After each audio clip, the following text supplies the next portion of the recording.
my name is Matthew, and today we'll do my work assessment, my oral presentation of my literature review.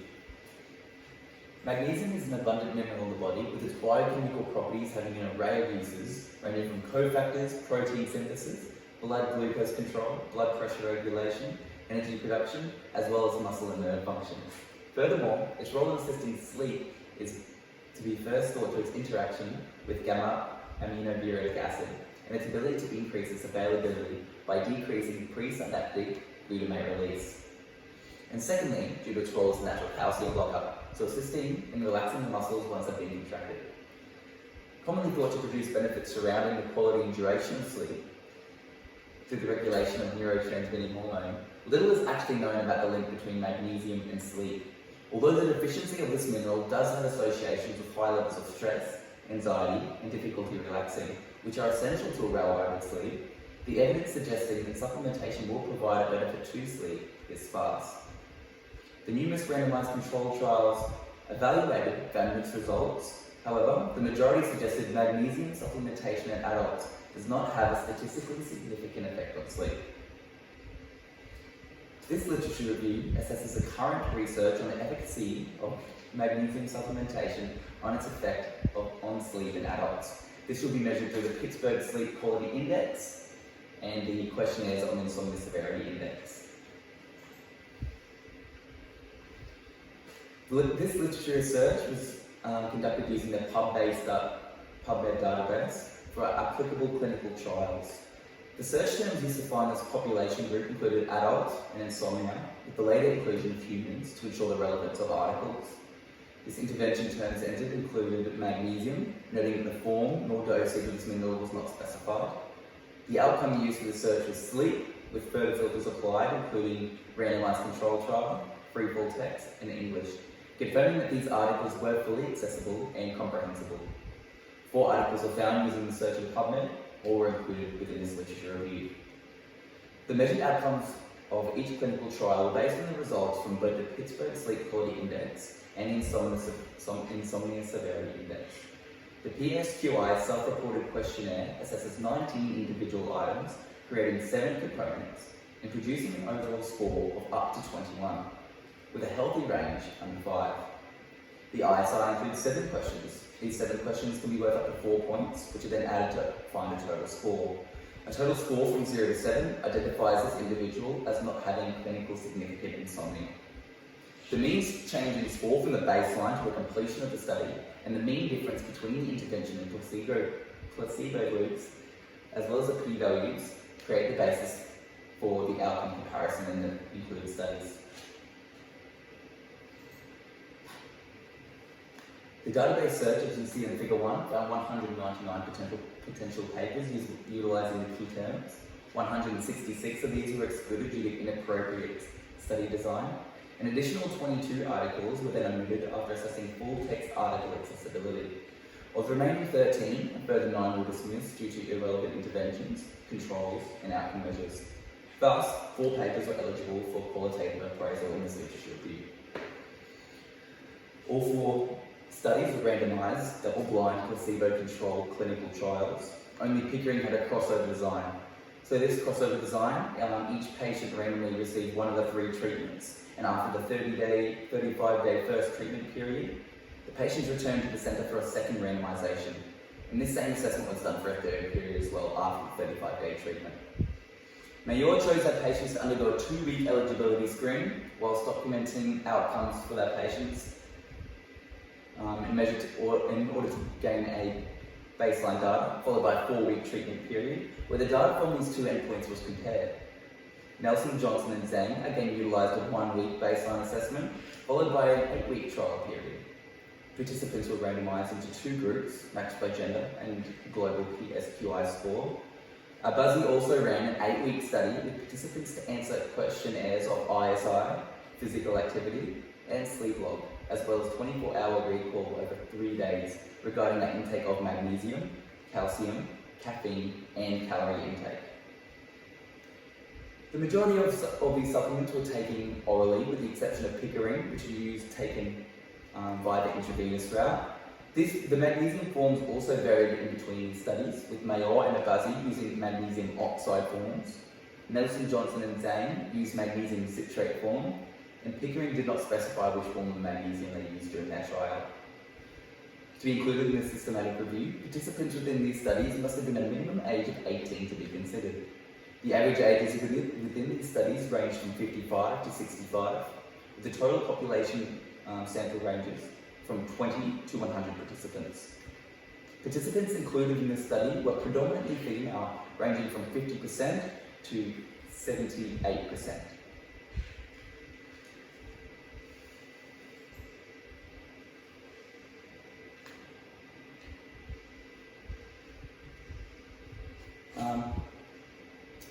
Pickering had two intervention groups. One was administered ketamine, diluted in physiologic saline and a placebo, and the other was administered ketamine with magnesium infusion with a total of 3,000 milligrams of magnesium administered over 30 minutes. Each patient received in random order a placebo, a ketamine placebo, or a ketamine magnesium. Mayor gave their intervention a magnesium oxide and oxide monohydrate at 865 milligrams, taken once daily over 4 weeks. Nelson, Johnson and Zane gave their intervention magnesium citrate 5 times daily. Abizi gave their intervention group magnesium oxide as elemental magnesium. Pickering used an injectable physiologic saline. Nelson, Johnson and Zane provided the placebo group with sodium citrate, and Mayor and Abizi did not specify the contents within that placebo. 3 of the studies used exclusively the PSQI questionnaire to assess the quality of sleep, with Abizi using the ISI and sleep logs to measure the sleep quality. Nelson, Johnson and Zane completed sleep assessment at the baseline. Results were mixed between the 4 studies. Pickering observed no significant changes in PSQI score, but saw a small change in the patient global impression of changed sleep disturbance. Mayor saw no statistical significant changes between group differences in any of our outcome measures. The change in PSQI score from enrolment to post-treatment scores with a negative value reflecting an improvement were 2.12 within the intervention group and 1.65 in the placebo. After submitting a blind interim analysis, the committee recommended that the study should be discontinued due to lack of efficacy, leading to the early termination of the study. Nelson, Johnson and Zane saw both the placebo and intervention PSQI scores decrease from the baseline of the study. The decreases were from a mean of 10.4 to 7 in the magnesium supplement group and 10.4 to 6.3 in the placebo group. Thus, the overall scores improved from 10.4 to 6.6, with a p-value of 0.001. Regardless of magnesium and placebo supplementation, significant difference was seen between the groups when assessed for sleep disturbances. More intervention than placebo subjects had sleep disturbances greater than 1 at the end of the study.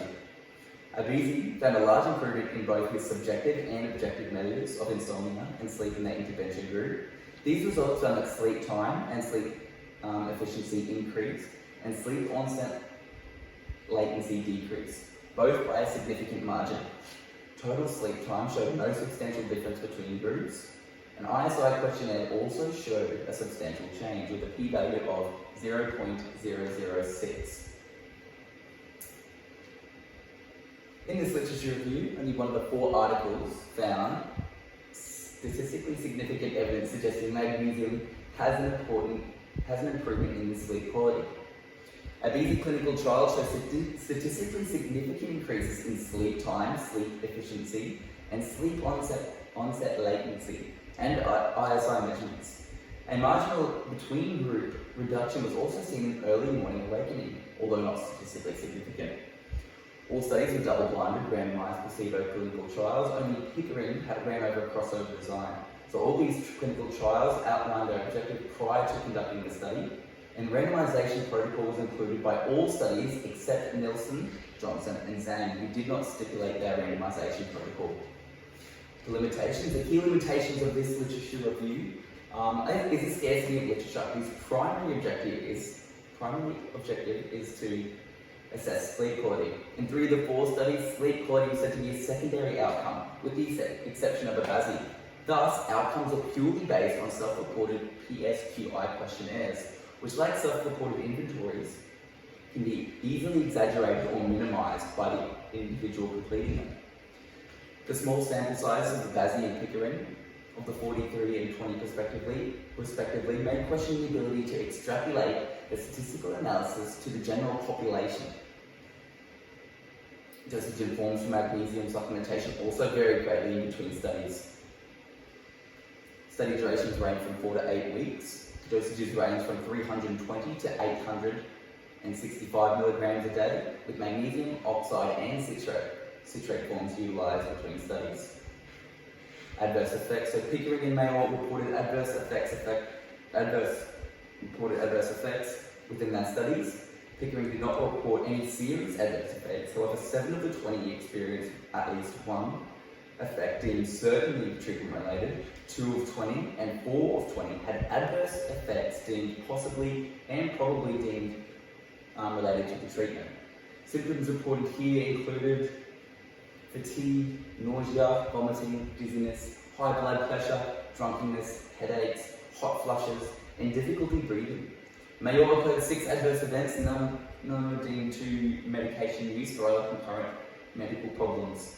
Additionally, minor adverse effects, mostly GIT, occurred in 14 and 13 of the patients in the magnesium oxide and placebo groups, respectively.